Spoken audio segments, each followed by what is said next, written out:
Hey everybody, we are live from Los Angeles, a little private coaching group. Appreciate everybody's time. Thank you for joining me here. And we'll get it. I don't know, I'll do the old school trick. Put my bag behind me.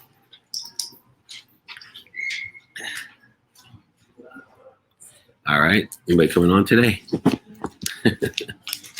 All right, we're getting there. Hello, everyone. Welcome to the little private coaching group. Please join us. Click there to join me. That's a little bit slow today with his microphones. Master Super Rhyme Maker. All right, everyone. We got 6 people on here. Let's make this happen. Hello. Hello, hello, hello.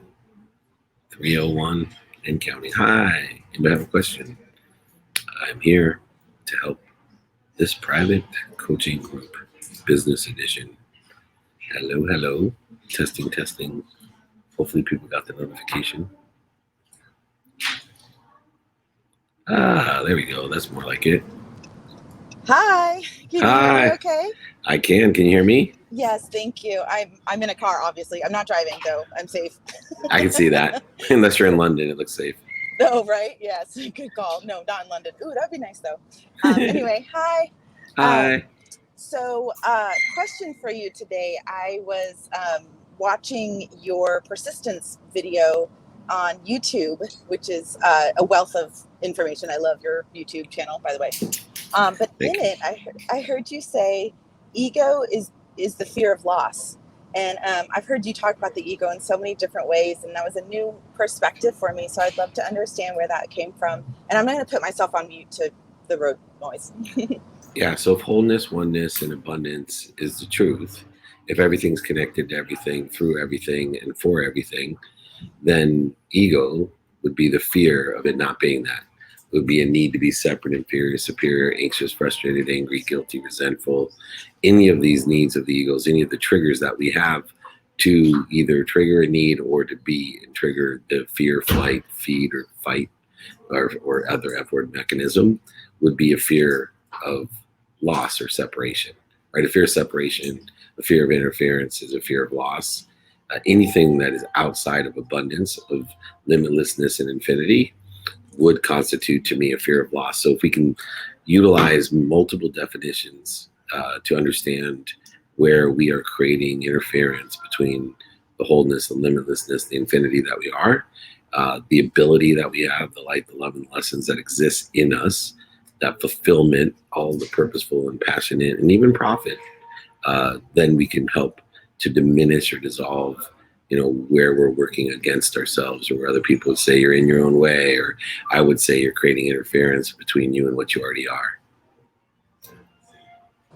I love that. Thank you so much for expanding even further on that. That's incredibly helpful, that perspective. And I also just wanted to share a couple of wins in terms of sales.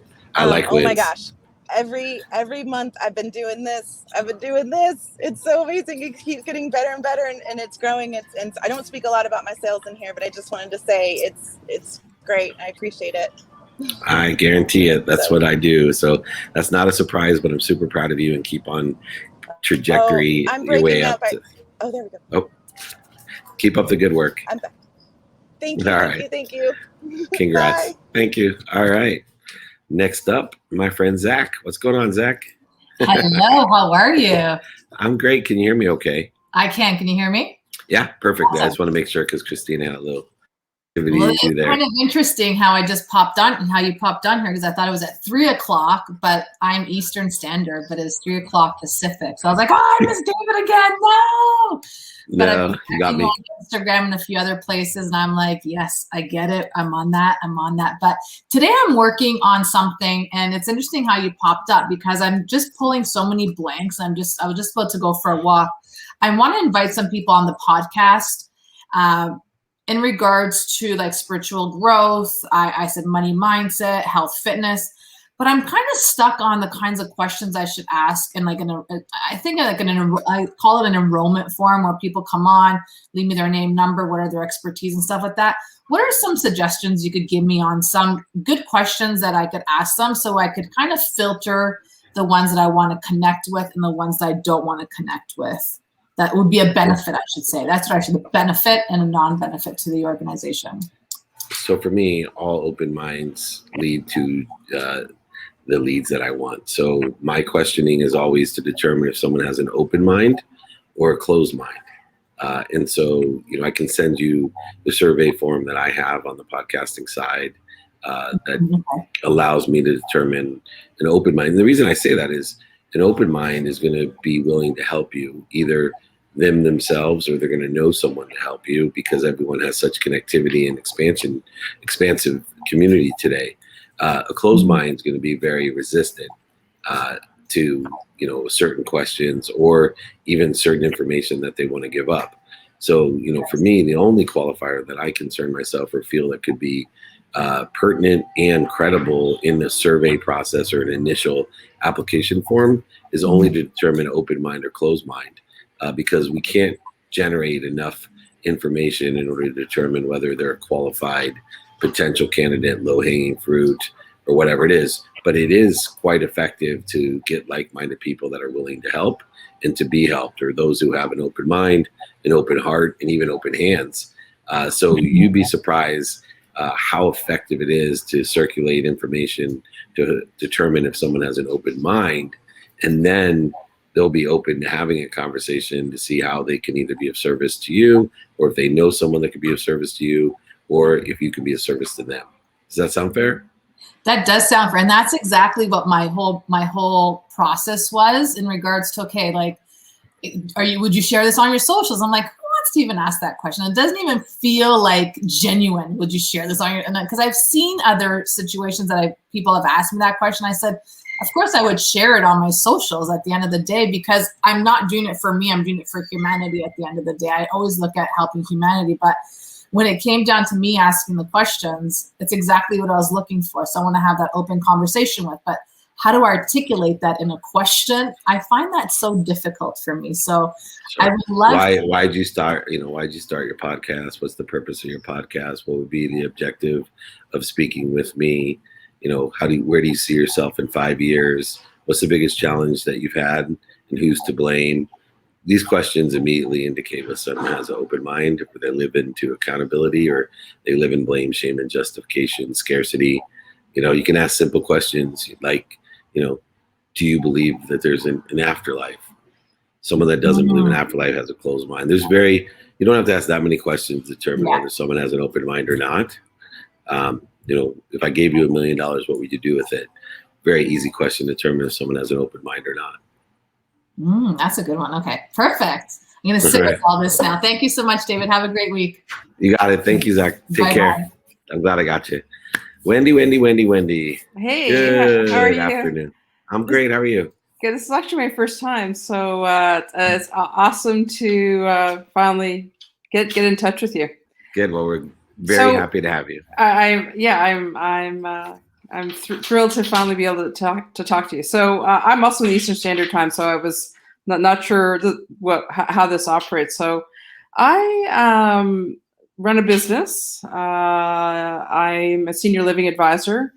So I work with adult children and families. And I've got a couple really good connections through my alumni network where I went to school.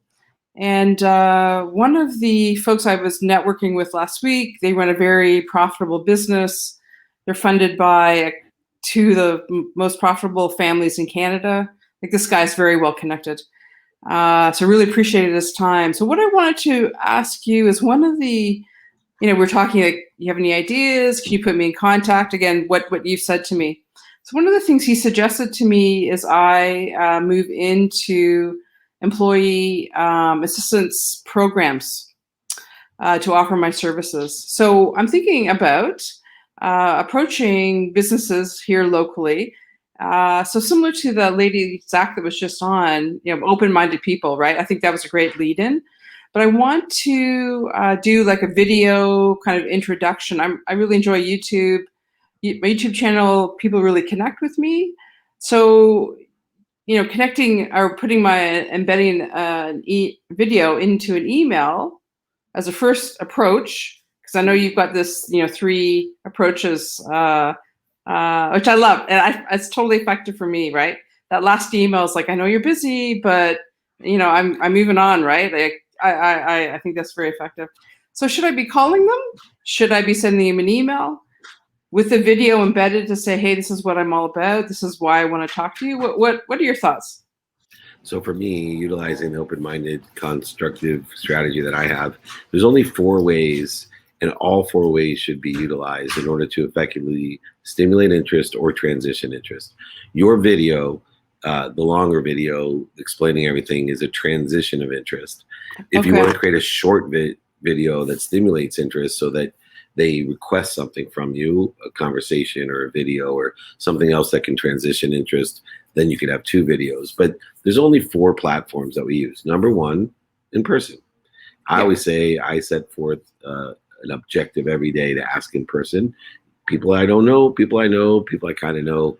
Do you know anyone that could help me, and how can I be of service for you? And the template is, for those out there that don't know, the template's real easy. What do you do today? What do you like about it? What don't you like about it? Would it help you if I did this? And do you know anyone that can help me? Those are the 5 questions that will narrow down and give you statistical success in what you're doing. In person, on the phone, like you said, calling them. Email, right? Email is another way. And phone, it can be text or calls. And then there's traditional and social media like YouTube itself or Instagram or Facebook, LinkedIn, etc. So if you put forth an effort, just 1 a day, knowing that on average, everyone knows about 1,000 people, you'll hit 4,000 people additional in your network every day a week. I would totally agree with you, because this is how I got connected to this guy.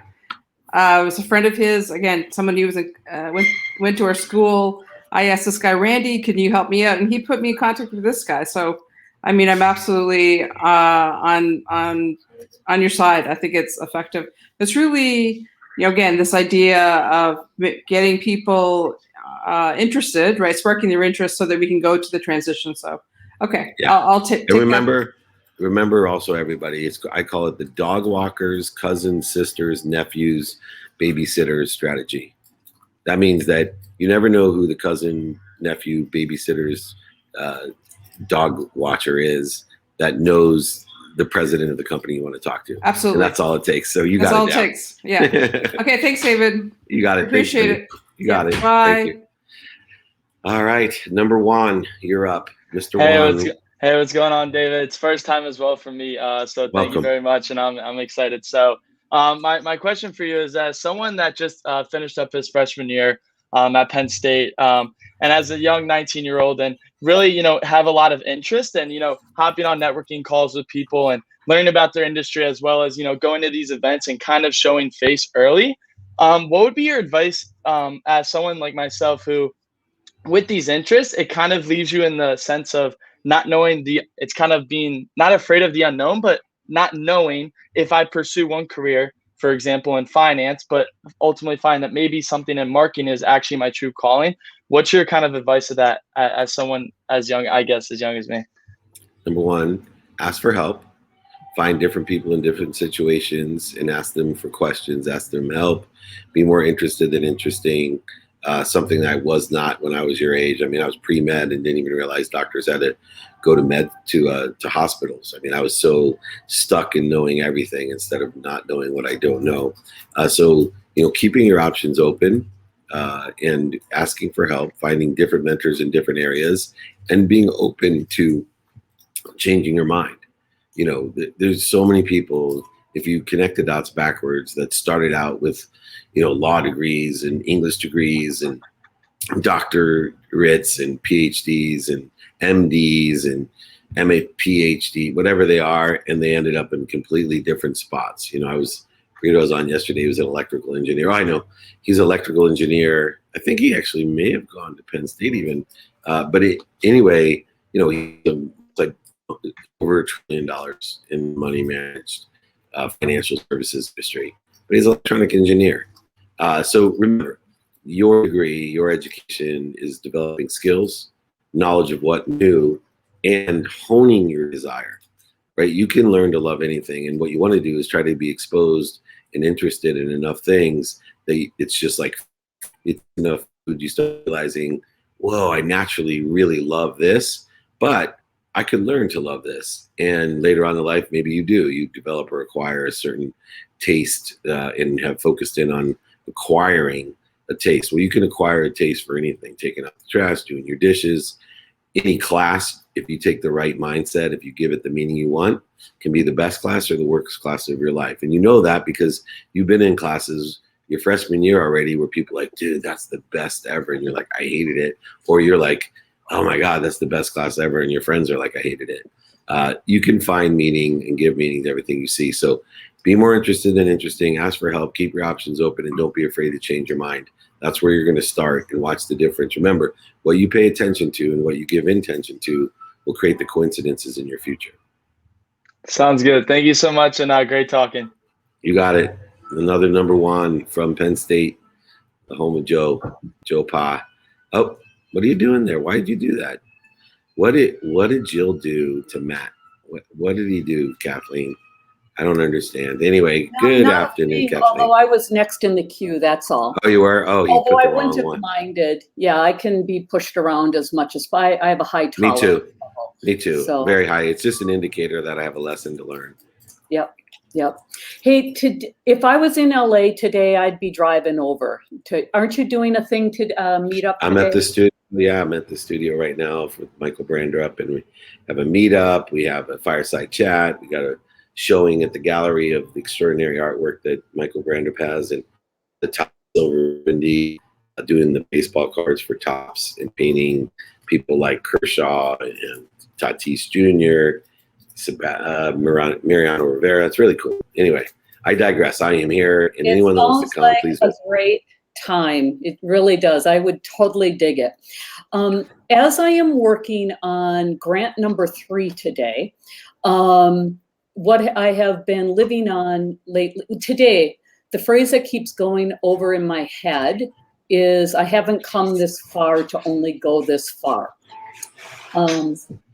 And so I'm kind of holding on to that right now. So I very much appreciate the connection to Kevin. I sent him a detailed email about 4 days ago, did blind copy to you and Colleen, so that you could see what I wrote. I'm curious, if you have any advice, per person, like when to do a follow-up with this particular person and how best to do a follow-up. Because I realize it can be specific to the person based upon your knowledge of them. Yeah, so my knowledge is to ask them. So, I find that people, when you start instituting the go, no-go plan, start to realize that the best way in the course of interacting with someone is to say, hey, I'm very interested in working with you. What's the best way to follow up, and when's the best time I should? And they'll say, you know what, email me, text me, call me. Next week's bad because I have a college graduation of my daughter, but Tuesday would be phenomenal. I'll tell you what I'm going to do. I'm going to call you, as you suggest, next Tuesday, somewhere between 2 and 3. Is that cool? Yeah, that's good. Would you mind if I sent you a confirmation via email of that call? That'd be great. Now you have constituted and instituted exactly what they have asked for and given yourself a milestone marker to institute accelerating the yes or accelerating the no. But doing it without, it's like people who want to offer a price and they'll call me and say, well, you know it, well, how much should I offer? Look, I don't care. There's only 2 prices I ever worry about. 1, perceived value, either what other people perceive or I perceive to be the value, and 2, bottom line. So I think it's okay to go back to Kevin and say, hey, I wanted to follow up with you, just number 1, to find out how the best way to follow up is, and 2, when the best time would be. Does that sound fair? And create a go, no-go plan from there, taking baby steps to effectuate the goal or objective that you'd like to have. Does that sound fair? Okay, very good. Thank you. So you've connected me with several people over the months, which I'm very grateful for.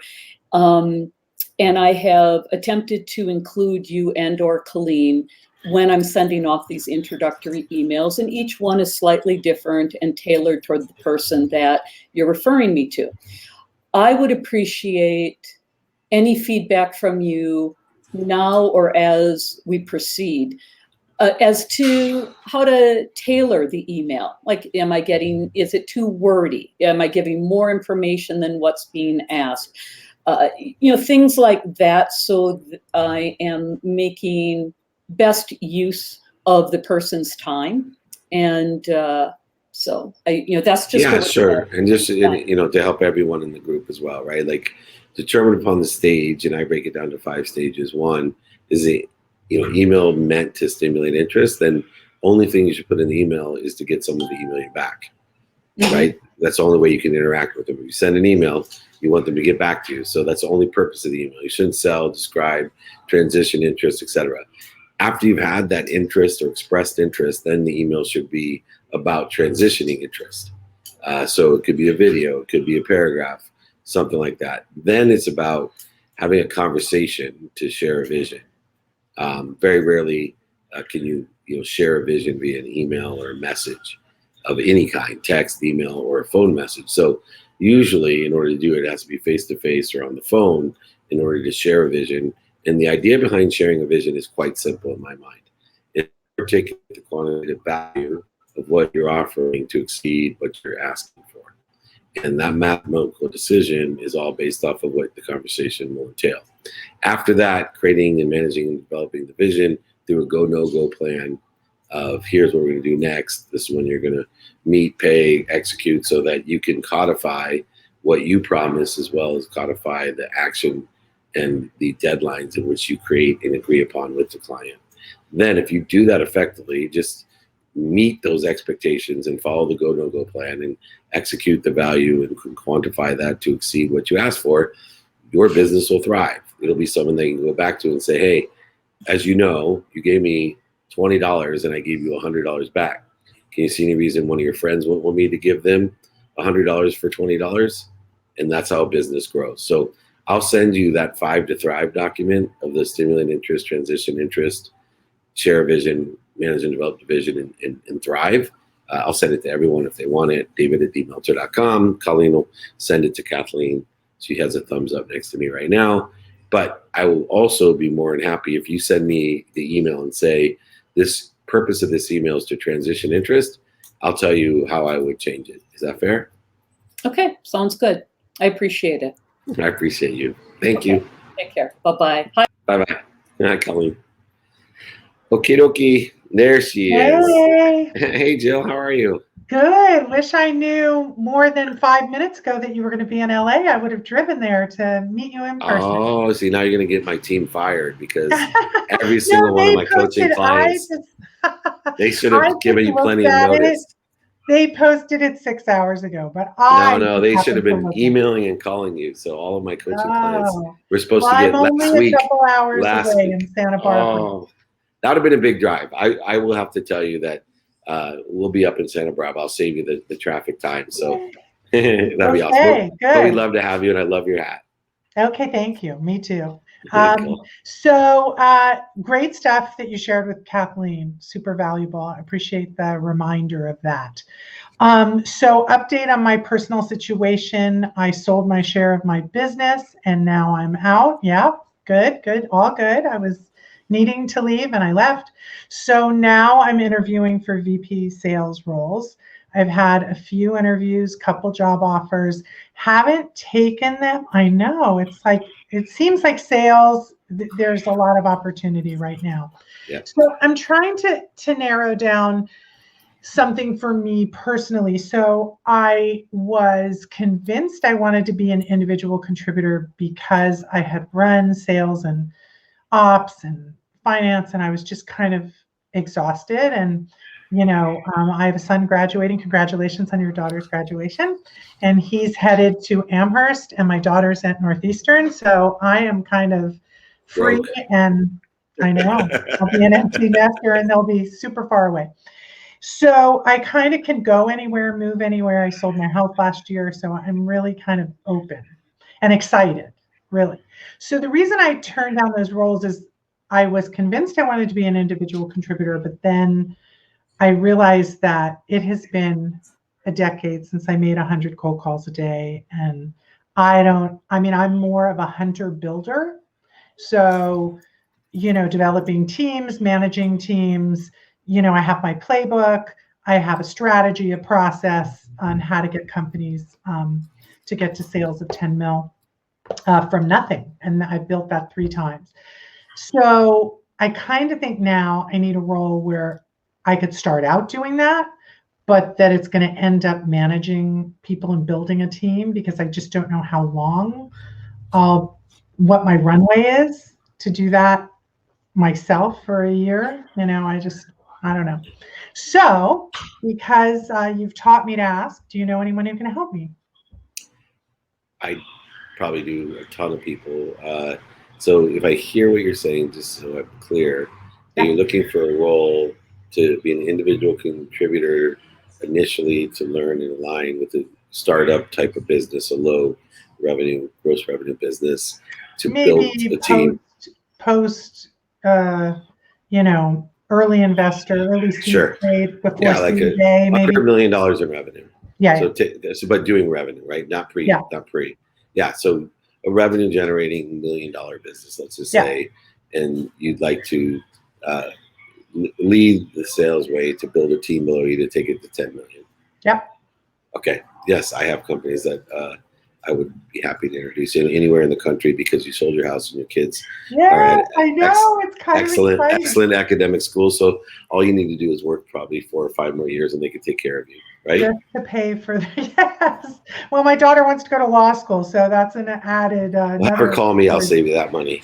Yeah, I know. I have a father who's a master's in tax law, so believe me, I know. I know. You know. Cool. Yeah. So, okay, great. So I will send you my resume. I'll send you kind of a brief idea of what I'm looking for. I've been in SaaS sales, so I've been in tech, all kinds of things, but I can sell it. I just got to go through with Colleen. We get tons of people looking for strong women like yourself to be executive sales people that build a team and run them and take it to the next level. So, I'm sure you do. By the way, my son chose University of Massachusetts Amherst because of their sports program. I figured it's the best in the country. It's the best. I speak there. Syracuse, Oregon, but that program is stellar. A bomb. Yeah, I've spoken there many times, and it's Dr. J's favorite and my favorite, so it's good. Yay! Thank you for saying that. Okay. Yeah. Awesome. Appreciate that. Thank you. Call me if you need me. Send over the resume. We'll get right on it. Thank you, David. You got it. Bye, Jill. Congrats, by the way. That's amazing. And I know. Oh, there's my girl. Hey. How are you? Hi to Pooh. How's Pooh doing? I know. How's Pooh doing? He's listening to some tunes. Nice. He's rocking and reggae. roll. Put some Bob Marley on. Give him a joint. A little Jimmy Cliff. Woo. Jimmy Cliff. Love it. Common Sense. What? Have you heard of Common Sense? Oh. Yeah. Well, another good band. Not so common. Yes. Unfortunately. That's all right. All right. What do you got for me, Laurie? I'll check that.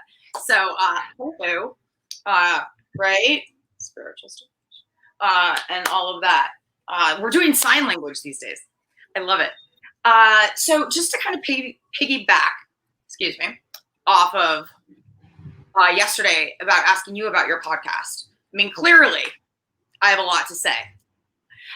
So I've been thinking about a podcast. Do you have any help? Anyone? Yes. Anything? Yeah. So first, you got to get the equipment for a podcast, which is very inexpensive, and then you have to figure out what you want to do for your podcast. You want it to be you, guests, whatever is going to be yours. Is it going to be about tax law? Is it going to be about spirituality? Is it going to be about what's it going to be about? And then start practicing doing, one a day, with or without guests. Watch them yourselves. See how you can get better. Show it to your friends. Do some with your friends if you have guests. And start working on it until you find something that you're like, wow, I really enjoy this. Because if you enjoy it, that means through the spectrum of people that can watch it, that eventually over the first year, 2 other people are going to enjoy it, and they're going to tell 2 people the next year at minimum, and then 4 people get 4 people, and then 8 people get 8. Soon in 20 years, 2 million people getting 2 million people. That's just at 2 people a year. But imagine if like 10 people like it, or 100 people like it, or 1,000 people like it.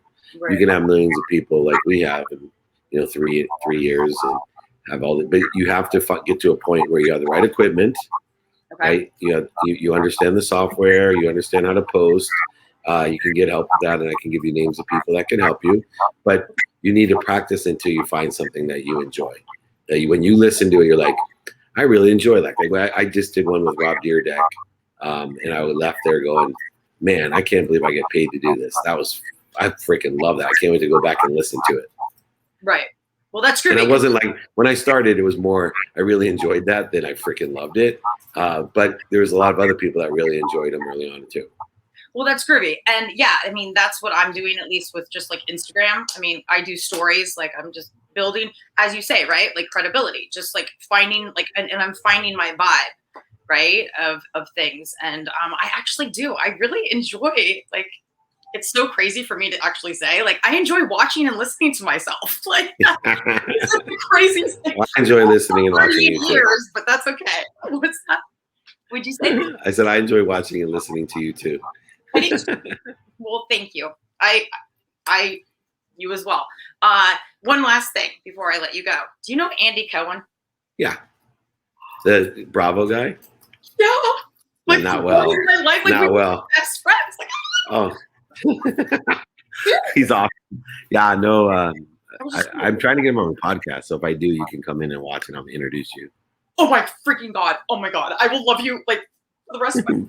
Well, I thought you already did. Moon and back and all around the universe. But that's not surprising. I think he's extremely intelligent and funny. Yeah, he's so Marsha Thurber wrote a book called Social Deviance, which perturbates people, and he's probably the greatest perturbator of all people that I know. He's able to ask certain questions to put them off and against each other, and he does it with great humor, which is a special asset that I think he has. So I promise you, if I get him on podcast, you can meet him.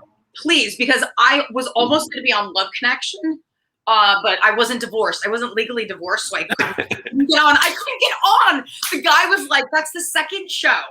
First show was Master Chef, the first season. Yeah.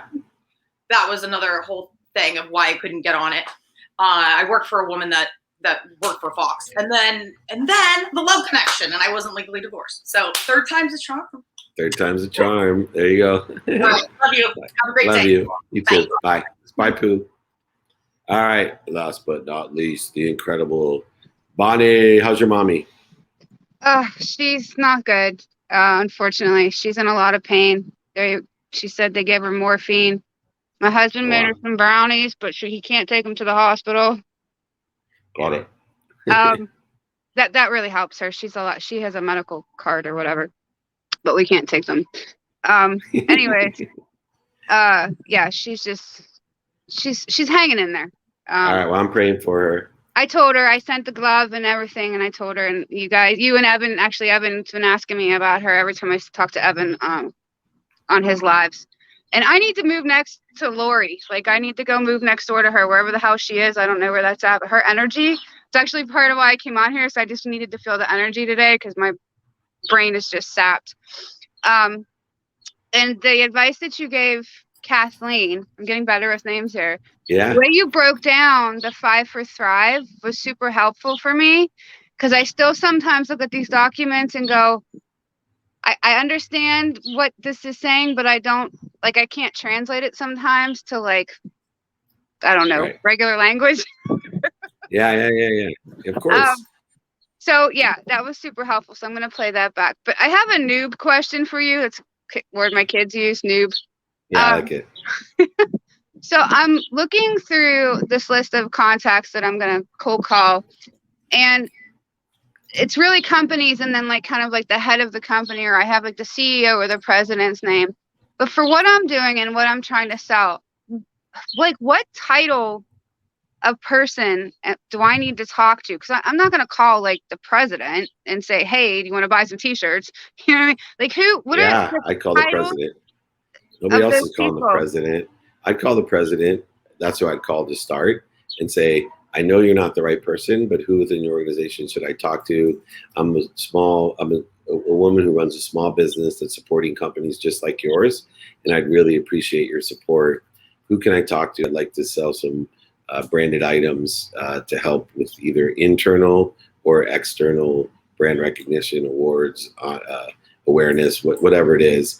And use that simple philosophy of asking for help from open-minded presidents and CEOs, knowing that they're not the right person, but asking them, hey, I know you're not the right person, but who within your organization should I talk to? Because I'm looking at, a mom, a small business looking for your support, and I'd love to be able to provide you with this. And 90-some% of the presidents and CEOs, especially that have open mind, and if you frame it within the credibility of who you are and the emotional attachment, because most of those CEOs and presidents, believe it or not, probably had a mom just like you or something like you, and there's no way they're going to say no to you.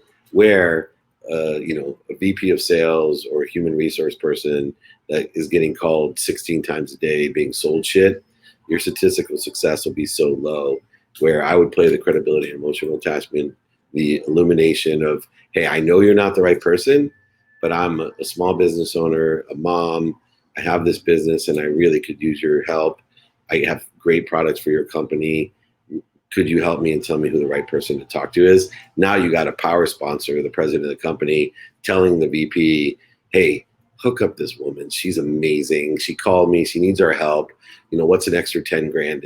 Let's give her the 10 grand. Why should we, call up, whatever Easy Go shirts or whatever the heck, Vanguard or Vantage or whatever the companies are. Okay. That's so helpful, because you just completely reframed, because I'm thinking like these people don't want to be bothered, but I guess they all probably started somewhere too. They weren't always the president or vice president. I did. I'm a big fan of yours. Thank you. All right. That's super helpful. I appreciate it, and have an awesome rest of the week. I'm praying for your mom. You have an awesome week too. She's going to be healed.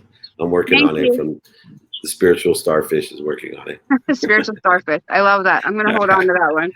Right. All right. On. Thank you. Talk to you soon. Take care. Bye-bye. All right, everyone. We had a quick one at dinner time, East Coast time. If I ever want a break, I know when to put my private groups at 3 p.m. Pacific time. But everyone will enjoy it. There's a lot of good content here today. I am of service. If you can't get me, just search .dmeltzer.com to find all my visible videos on all my topics. You can reach out to me, david@dmeltzer.com. Most importantly, please remember, be kind to your future self and do good deeds. I'll see you guys later. Peace.